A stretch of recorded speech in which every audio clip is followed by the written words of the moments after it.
Celakalah mereka yang menentukan ketetapan-ketetapan yang tidak adil, dan mereka yang mengeluarkan keputusan-keputusan kelaliman, untuk menghalang-halangi orang-orang lemah mendapat keadilan, dan untuk merebut hak orang-orang sengsara di antara umatku, supaya mereka dapat merampas milik janda-janda, dan dapat menjarah anak-anak yatim. Apakah yang akan kamu lakukan pada hari penghukuman dan pada waktu kebinasaan yang datang dari jauh? Kepada siapakah kamu hendak lari minta tolong? Dan di manakah hendak kamu tinggalkan kekayaanmu? Tak dapat kamu lakukan apa-apa selain dari meringkuk di antara orang-orang yang terkurung dan tewas di antara orang-orang yang terbunuh. Sekalipun semuanya ini terjadi, murka Tuhan belum surut dan tangannya masih teracung. Celakalah Asyur yang menjadi cambuk murkaku dan yang menjadi tongkat amarahku.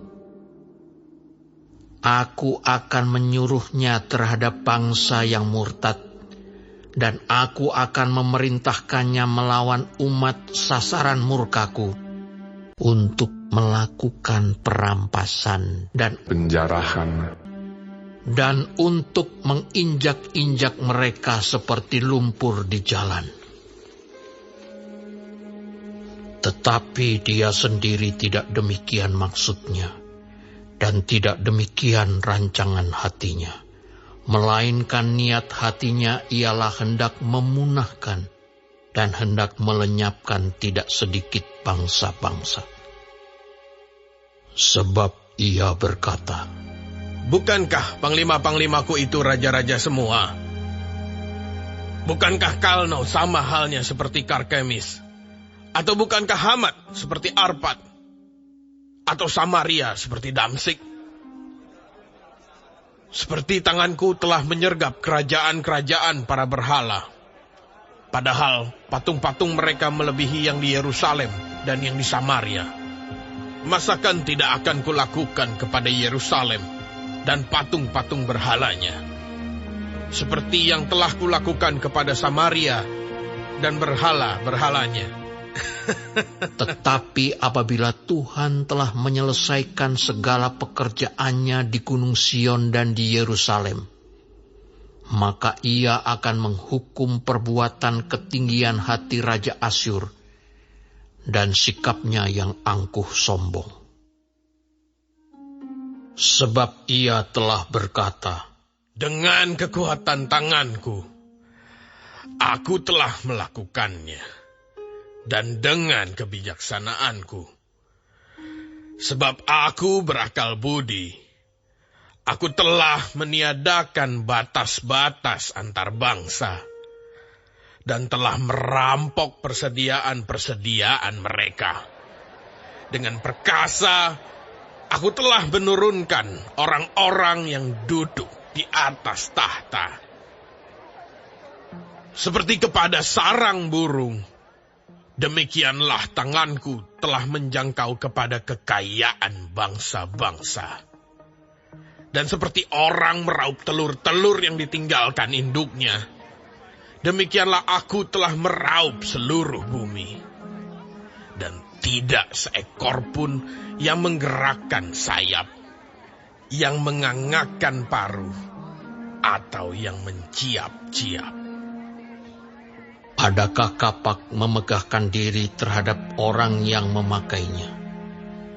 Atau gergaji membesarkan diri terhadap orang yang mempergunakannya? Seolah-olah gada menggerakkan orang yang mengangkatnya, dan seolah-olah tongkat mengangkat orangnya yang bukan kayu.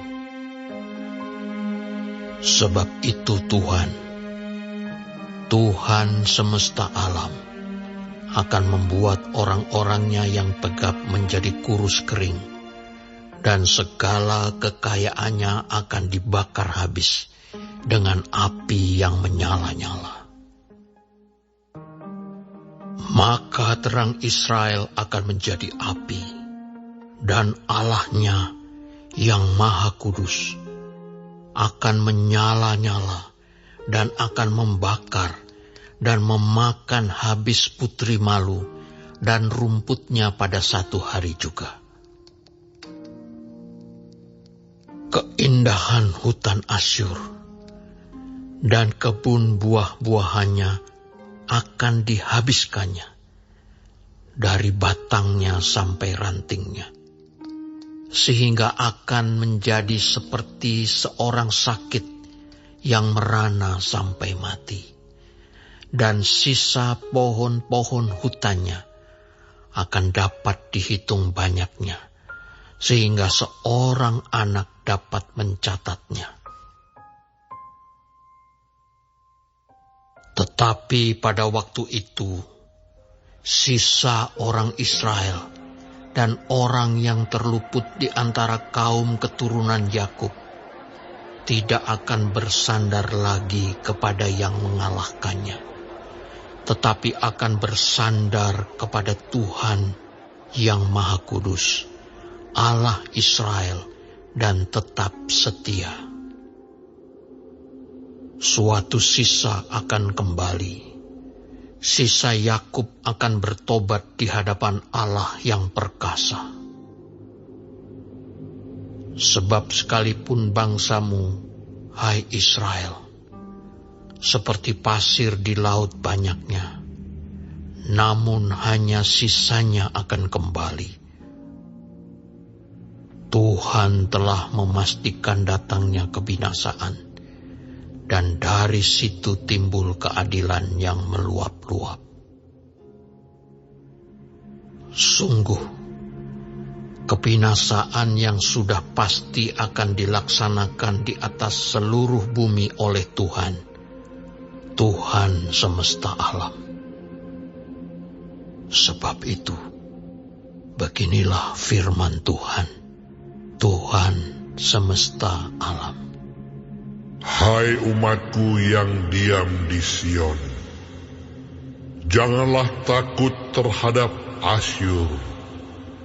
Apabila mereka memukul engkau dengan gada dan menghantam engkau dengan tongkatnya, seperti yang dilakukan Mesir dahulu.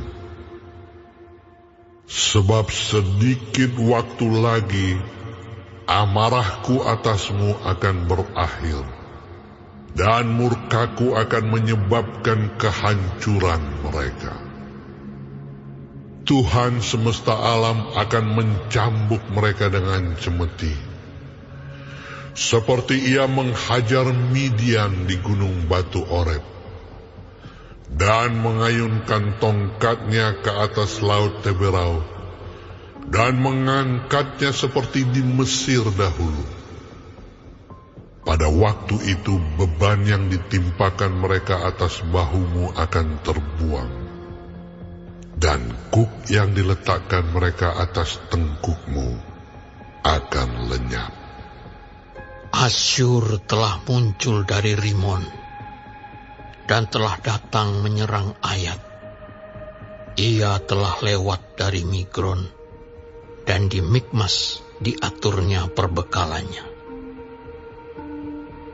Mereka telah menyeberang dari jurang penyeberangan sambil berteriak, Geba tempat permalaman kita!